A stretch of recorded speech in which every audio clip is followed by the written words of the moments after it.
మళ్ళీ సంక్రాంతి పండుగ మన దగ్గర ఐటమ్స్ ఏమేమి ఉన్నాయి? ఏం బా జీవన్ బాగుడవా? ఒక నిమిషం నేను చెప్తా. కలర్ కలర్ రంగురాళ్ళు, తెల్ల రంగురాళ్ళు, ఎర్ర రంగురాళ్ళు, రంగు పొడి, పిల్లలు ఆడుకునేది, ఎటు కొమ్ములు కట్టించుకునేది ఊపిరి బిడ్డలండి.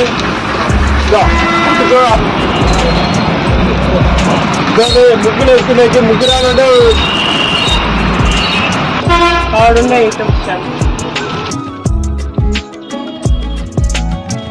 సరే మళ్ళీ రెండు ఐటాలు కట్టేయండి.